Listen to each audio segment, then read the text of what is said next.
Price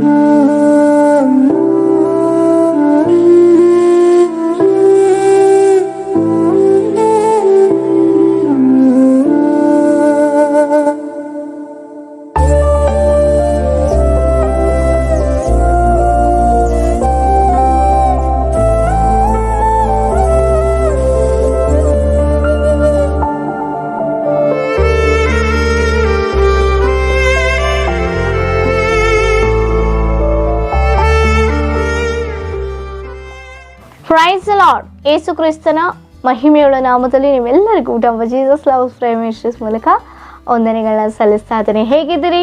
ಎಲ್ಲರೂ ಕ್ಷೇಮವಾಗಿದ್ದೀರಿ ಎಂಬುದಾಗಿ ನಂಬಿ ಕರ್ತನಿಗೆ ಮಹಿಮೆನ ಸಲ್ಲಿಸ್ತಾ ಇದ್ದೇನೆ. ಯಾಕೆ ಗೊತ್ತಾ?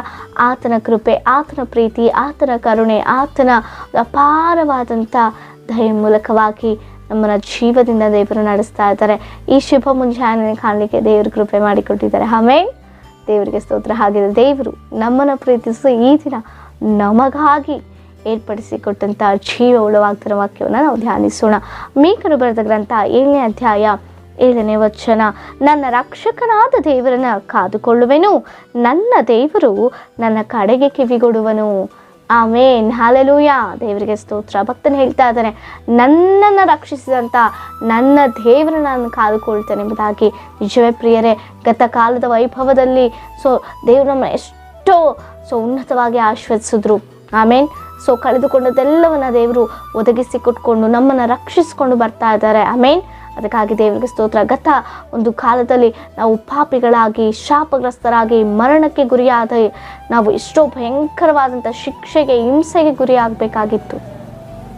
ಆದರೆ ದೇವರು ನಮ್ಮನ್ನು ಮರಣದಿಂದ ತಪ್ಪಿಸಿ ಪಾಪಿಗಳಾದಂಥ ನಮ್ಮನ್ನು ಪರಿಶುದ್ಧರನ್ನಾಗಿ ತನ್ನ ರಕ್ತದ ಮೂಲಕ ನಮ್ಮನ್ನು ಶುದ್ಧೀಕರಿಸಿ ಶಾಪಗ್ರಸ್ತರಾಗಿದ್ದಂಥ ನಮ್ಮನ್ನು ಆಶೀರ್ವಾದಕರವಾದ ಜೀವಿತವನ್ನು ಜೀವಿಸಲಿಕ್ಕೆ ದೇವರು ನಮ್ಮನ್ನು ರಕ್ಷಿಸ್ಕೊಂಡಿದ್ದಾರೆ. ಆಮೇನ್. ಹಲ್ಲೆಲೂಯಾ.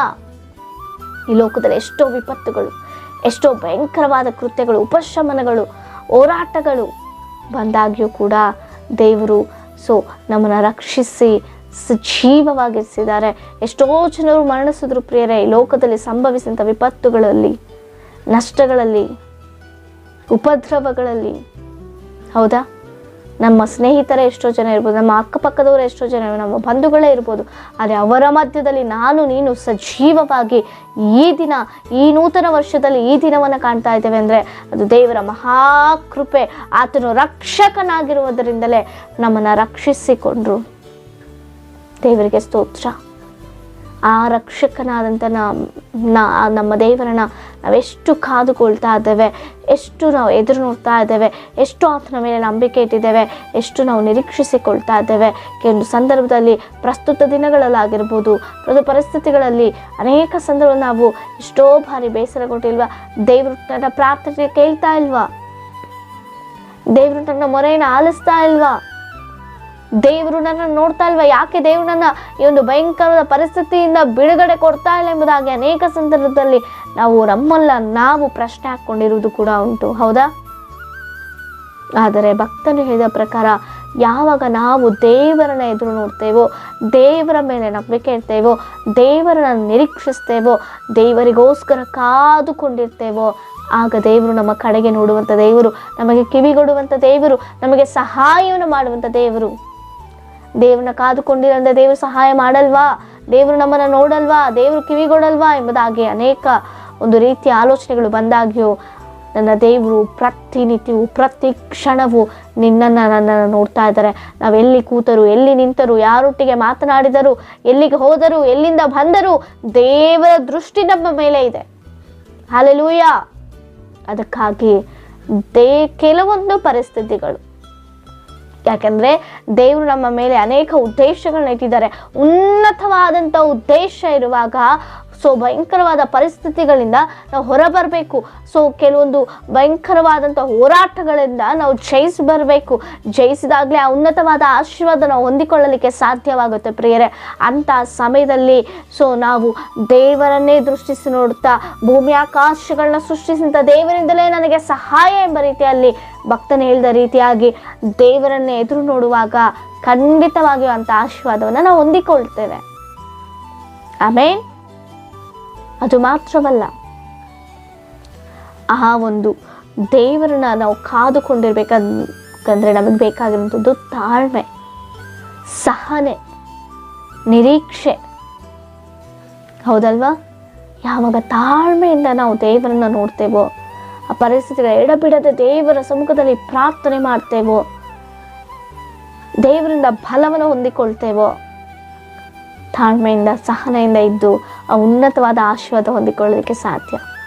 ಚಿಕ್ಕನೆ ಎಲಿಜಬೆತಲ್ಲಿ ನೋಡ್ತಾ ಇದ್ದೀವಲ್ಲ, ಎಡಬಿಡದೆ ಪ್ರಾರ್ಥನೆ ಮಾಡಿದ್ರು. ಜಕನ್ ತನ್ನ ಒಂದು ಸರದಿ ಬಂದಾಗ, ತನ್ನ ಒಂದು ಸಮಯ ಬಂದಾಗ ದೇವಾಲಯಕ್ಕೆ ಹೋಗಿ ದೇವರ ಸಮ್ಮುಖದಲ್ಲಿ ಪ್ರಾರ್ಥನೆಯನ್ನು ಮಾಡ್ತಿದ್ದ. ಅದಕ್ಕಾಗಿ ದೇವರು ದೇವದೂತರ ಮೂಲಕವಾಗಿ ಹೇಳ್ತಾ ಇದ್ದಾರೆ, ಜಕರೆ ನಾನು ನಿನ್ನ ಪ್ರಾರ್ಥನೆಯನ್ನು ಕೇಳಿದ್ದೇನೆ ಎಂಬುದಾಗಿ. ಆಮೇನ್. ಎಂಥ ಉನ್ನತವಾದ ಮಾತು. ಅನೇಕ ಸಂದರ್ಭದಲ್ಲಿ ನಮ್ಮ ಜೀವಿತದಲ್ಲಿ ಬರುವಂಥ ಶೋಧನೆಗಳು, ವೇದನೆಗಳು, ಹೋರಾಟಗಳಲ್ಲಿ ನಾವು ಪ್ರಾರ್ಥನೆಯನ್ನೇ ಬಿಟ್ಟು ಬಿಡ್ತೇವೆ, ಪ್ರಾರ್ಥನೆಯನ್ನೇ ಮಾಡಿಕೊಳ್ಳೋದಿಲ್ಲ. ಆ ಒಂದು ಆಲೋಚನೆಯಲ್ಲಿ ದೇವರಿಗೆ ದೂರವಾಗ್ತೇವೆ. ಇಲ್ಲ, ನಾವು ಯಾವಾಗ ನಮ್ಮ ರಕ್ಷಕನ ಅಂತ ದೇವರಿಗೋಸ್ಕರ ಕಾದುಕೊಳ್ತಾ ಪ್ರಾರ್ಥನೆಯಲ್ಲಿ ನಿರೀಕ್ಷೆ ಉಳ್ಳವರಾಗಿ ಎದುರು ನೋಡ್ತಾ ಕಾದುಕೊಂಡಿರ್ತೇವೋ, ಆಗ ದೇವರು ನಮ್ಮ ಕಡೆಗೆ ದೃಷ್ಟಿಸಿ ನೋಡುತ್ತಾ ದೇವರಾಗಿದ್ದಾರೆ.